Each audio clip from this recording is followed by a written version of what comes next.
Hi learners, video பார்த்து முடிச்சுட்டு video பிடிச்சிருந்தால் லைக் பண்ணிவிட்டு நம்ம சேனலை சப்ஸ்கிரைப் பண்ணிக்கோங்க. ஸோ இப்போ இன்றைக்கான சென்டென்சஸ் பார்க்கலாம். ஃபர்ஸ்ட் சென்டென்ஸ், இன்னும் சிறிது நேரத்தில் அவர்கள் கிளம்பி விடுவார்கள். இன்னும் கொஞ்ச நேரத்தில் அவங்க கிளம்பிட்டு இருக்காங்க, இன்னும் கொஞ்ச நேரத்தில் கிளம்பிடுவாங்க அப்படின்னு சொல்லுவோம் இல்லையா? ஸோ அதை இங்கிலீஷ் எப்படி சொல்லலாம்? They will leave in a little while. They will leave in a little while. They will leave அப்படின்னா கிளம்புறது. ஸோ they will leave அப்படின்னா அவங்க கிளம்பிடுவாங்க. in a little while கொஞ்ச நேரத்தில், இன்னும் கொஞ்ச நேரத்தில் அவங்க கிளம்பிடுவாங்க. They will leave in a little while. So next one, எனக்கு உன்னை பற்றி தான் கவலையாக இருக்குது. எனக்கு உன்னை பற்றின கவலை தான் இருக்குது, எனக்கு வேறு எந்த கவலையுமே இல்லை, எனக்கு உன்னை பற்றின கவலை தான் அப்படின்லாம் சொல்லுவோம் இல்லையா? ஸோ அதை இங்கிலீஷ் எப்படி சொல்லலாம்?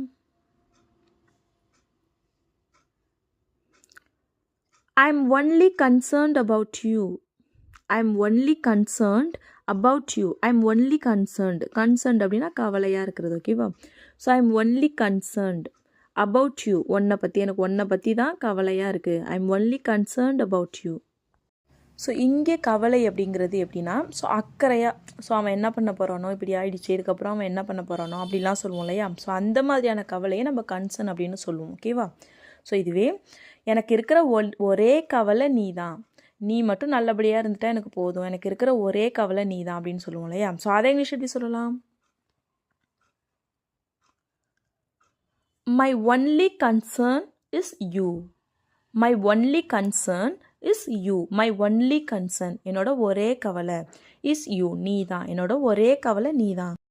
My only concern is you. So இதுவே அவனை பற்றி ரொம்ப கவலையாக இருக்காத, அவனை பற்றி ரொம்ப கவலையாக இருக்காத, அவன் கண்டிப்பாக நல்லா வருவான், அவனை பற்றி ரொம்ப கவலையாக இருக்காது அப்படின்னு சொல்லுவோம் இல்லையா? ஸோ அதை இங்கிலீஷ் எப்படி சொல்லலாம்? Don't be so concerned about him. Don't be so concerned about him. Don't be so concerned. ரொம்ப கவலையாக இருக்காத. about him, அவனை பற்றி ரொம்ப கவலையாக இருக்காத, அவன் நல்லா வருவான். Don't be so concerned about him. So next one, அவனுக்கு என்னை பற்றின கவலையே இல்லை, அவனுக்கு என்னை பற்றின அக்கறையே இல்லை, என்னை பற்றின கவலையே இல்லை அப்படின்னு சொல்லுவோம் இல்லையா? ஸோ அதை இங்கிலீஷ் எப்படி சொல்லலாம்? வீடியோ பாஸ் பண்ணிவிட்டு கமெண்ட் பண்ணுங்கள். ஓகேவா? ஸோ நெக்ஸ்ட் ஒன் என்னென்னு பார்க்கலாம்.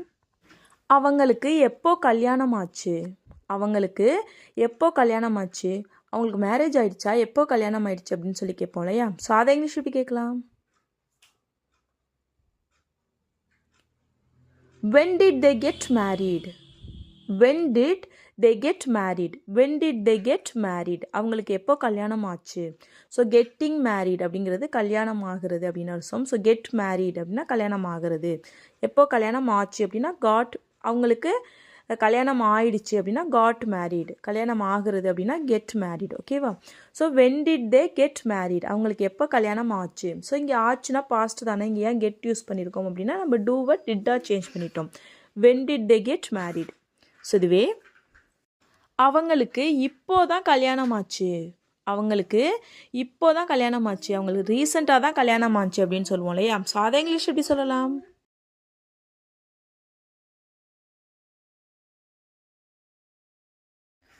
They just got married recently. They just got married recently. They just got married recently. They just got married. அவங்களுக்கு இப்போ தான் கல்யாணம் ஆச்சு. ஸோ இப்போ தான் ரீசெண்டாக கல்யாணம் ஆச்சு. They just got married recently. ஓகேவா?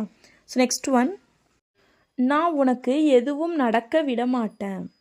நான் உனக்கு எதுவும் நடக்க விட மாட்டேன், நான் இருக்க வரையும் உனக்கு எதுவுமே நடக்க விட மாட்டேன் அப்படிலாம் சொல்லுவோம் இல்லையா? ஸோ அதை இங்கிலீஷ் எப்படி சொல்லலாம்? I won't let anything happen to you. I won't let anything happen to you. I won't let anything happen. நான் எதுவும் நடக்க விட மாட்டேன். to you, உனக்கு, நான் உனக்கு எதுவும் நடக்க விட மாட்டேன். I won't let anything happen to you. So next one, அவளுக்கு எதுவும் நடக்க விட்டுறாத, அவளுக்கு எதுவும் நடக்க விட்டுறாத, நீ தான் அவளை பார்த்துக்கணும், அவளுக்கு எதுவும் நடக்க விட்டுறாத அப்படின்னு சொல்லுவோம் இல்லையா? ஸோ அதை இங்கிலீஷ் எப்படி சொல்லலாம்?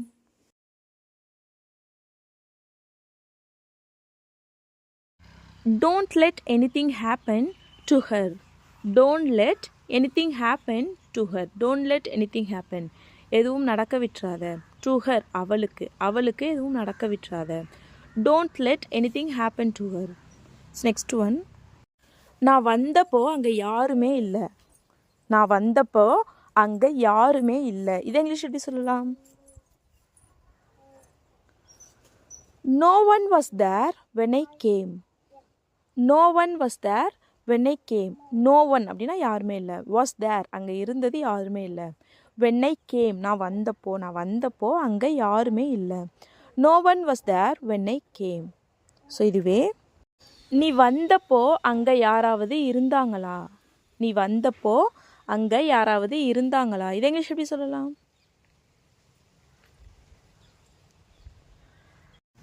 Was anyone there when you came? Was anyone there when you came? Was anyone there? யாராவது இருந்தாங்களா? When you came நீ வந்தப்போ யாராவது இருந்தாங்களா? Was anyone there when you came? So next one. நான் வந்தப்போ எல்லோரும் இங்கே தான் இருந்தாங்க.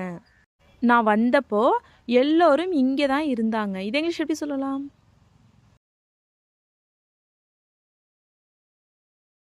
Everyone was here when I came. Everyone was here when I came. Everyone அப்படின்னா எல்லோரும். Was here இங்கே தான் இருந்தாங்க. When I came நான் வந்தப்போ எல்லோரும் இங்கே தான் இருந்தாங்க. Everyone was here when I came. So next one. நீ இங்கே வந்தப்போ யார் இருந்தா? நீ இங்கே வந்தப்போ யார் இருந்தா? இதை இங்கிலீஷ் எப்படி கேட்கலாம்? வீடியோ பாஸ் பண்ணிவிட்டு கமெண்ட் பண்ணுங்கள், ஓகேவா? ஸோ இப்போது லாஸ்ட் வீடியோவில் சில சென்டென்சஸை கமெண்ட் பண்ண சொல்லியிருந்தேன். ஸோ அதுக்கான ஆன்சர்ஸ் என்னென்னு பார்க்கலாம். First sentence. அவன் பேசுனதை நான் கேட்டேன். இதை இங்கிலீஷ் எப்படி சொல்லலாம்?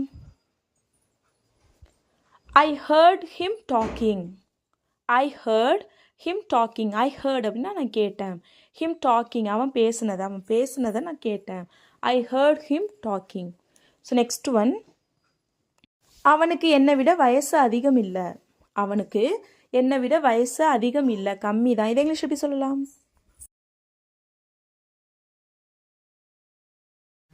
He is not older than me. He is not older than me.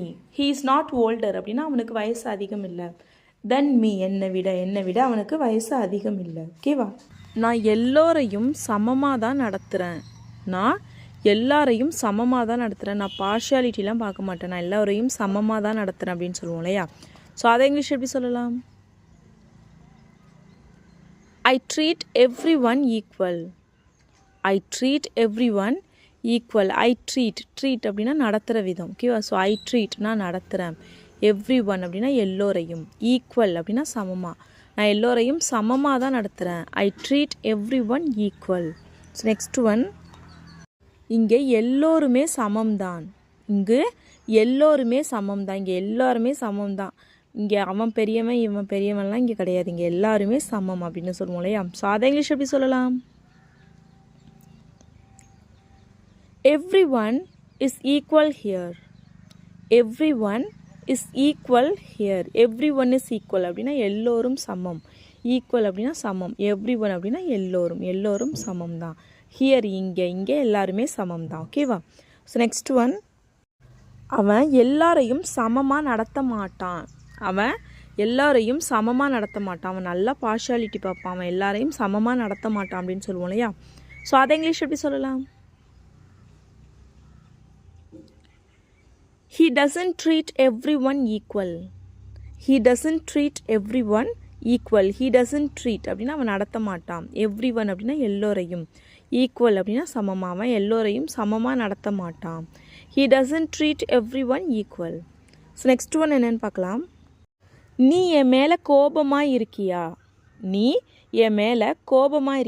நீ ஏன் என்கிட்ட பேச மாட்டேற? நீ என் மேலே கோபமாக இருக்கியா அப்படின்னு சொல்லி கேட்போம் இல்லையா? ஸோ அதை இங்கிலீஷ் எப்படி கேட்கலாம்? Are you angry with me? Are you angry அப்படின்னா கோபம். ஸோ ஆர் யூ ஆங்க்ரி நீ கோபமாக இருக்கியா? வித் மீ நீ ஏன் கூட கோபமாக இருக்கியா? நீ என் மேலே கோபமாக இருக்கியா? Are you angry with me? So இதுவே நீ அவன் மேலே கோபமாக இருக்கியா? இதை இங்கிலீஷ் எப்படி கேட்கலாம்? Are you angry with him? Are you angry with him? Are you angry நீ கோபமாக இருக்கியா? வித் him அவன் மேலே நீ கோபமாக இருக்கியா?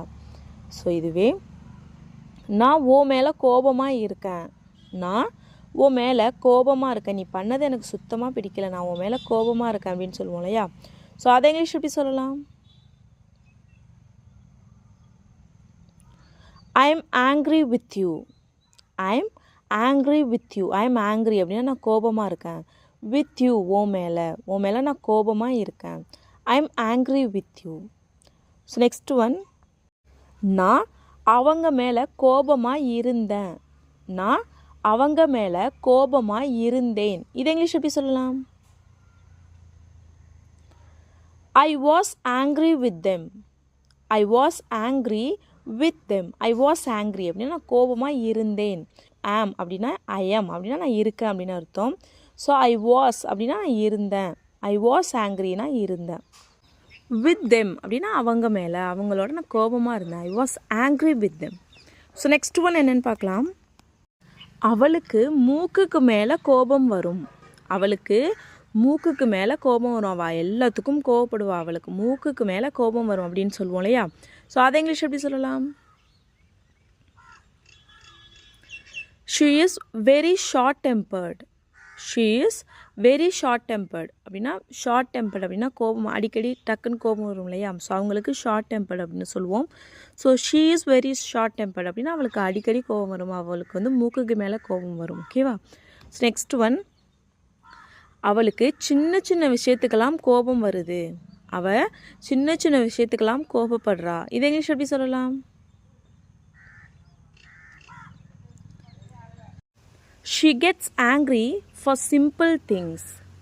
She gets angry for simple things. She gets angry அப்படின்னா அவளுக்கு கோபம் வரும், அவள் கோபப்படுறா. For simple things சாதாரண விஷயத்துக்கு, சின்ன விஷயத்துக்கு. ஓகேவா?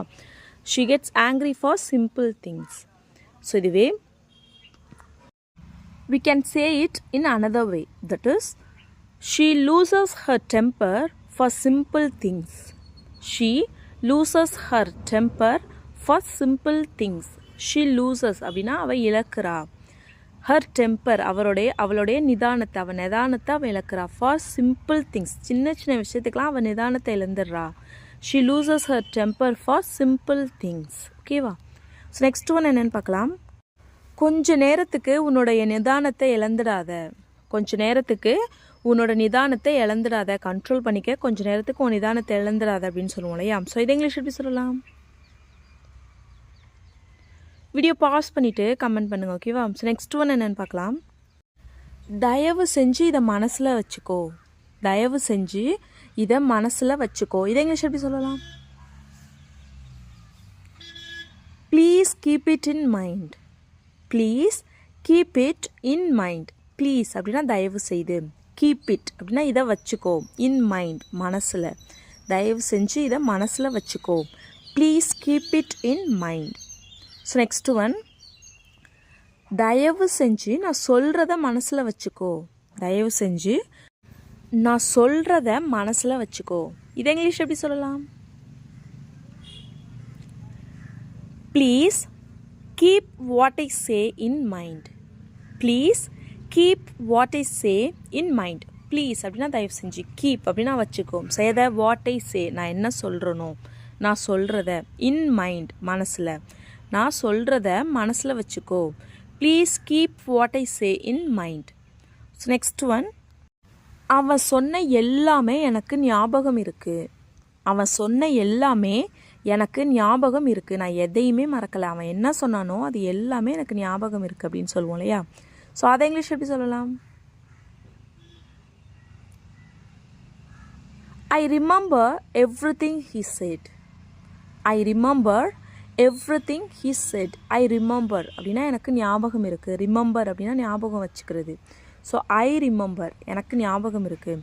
எவ்ரிதிங் எல்லாமே, ஹீ செட் அவன் சொன்ன எல்லாமே, எவ்ரிதிங் ஹீ செட் அவன் சொன்ன எல்லாமே ஐ ரிமெம்பர் நான் ஞாபகம் வச்சுருக்கேன், எனக்கு ஞாபகத்தில் இருக்குது. ஓகேவா? ஸோ நெக்ஸ்ட் ஒன், நீ படித்த எல்லாமே உனக்கு ஞாபகம் இருக்கா? நீ படித்த எல்லாமே உனக்கு ஞாபகம் இருக்கா? இதை இங்கிலீஷ் எப்படி சொல்லலாம்? Do you remember everything you read? Do you remember everything you read? Do you remember? Remember அப்படின்னா ஞாபகம் வச்சிருக்கிறதுன்னு சொல்லியிருக்கேன். ஸோ do you remember அப்படின்னா உனக்கு ஞாபகம் இருக்கா? Everything you read. So read. இங்கே வந்து read அப்படின்னா படிக்கிறது. ஸோ READ read படிக்கிறது. ஸோ இந்த ரெட் அப்படிங்கிறதுக்கும் சேம் பாஸ்ட்டுக்கும் அதே ஸ்பெல்லிங் தான், READ தான், பட் த ப்ரொனன்சியேஷன் டிஃபர்ஸ். ஓகேவா? ஸோ அந்த நம்ம எப்படி இதை ப்ரொனவுன்ஸ் பண்ணுறோங்கிறது தான் ப்ரெசண்ட்டுக்கும் பாஸ்ட்டுக்கும் டிஃபர் ஆகும். ஸோ ரீட் அப்படின்னா ப்ரெசண்ட், ரெட் அப்படின்னா பாஸ்ட், ஆனால் ஸ்பெல்லிங் ரெண்டுக்குமே சேம் தான். ஓகேவா? So read, READ read, READ read. ஓகேவா? ப்ரெசண்ட்டுக்கு ரீட், பாஸ்ட்டுக்கு ரெட். டூ யூ ரிமெம்பர் உனக்கு ஞாபகம் இருக்கா? எவ்ரிதிங் யூ ரெட் நீ படித்த எல்லாமே உனக்கு ஞாபகம் இருக்கா? ஓகேவா? வீடியோ பிடிச்சிருந்தா லைக் பண்ணுங்கள், ஷேர் பண்ணுங்கள், கமெண்ட் பண்ணுங்கள். மறக்காம நம்ம சேனலை சப்ஸ்கிரைப் பண்ணிக்கோங்க. தேங்க்ஸ் ஃபார் வாட்சிங் கைஸ். Happy learning.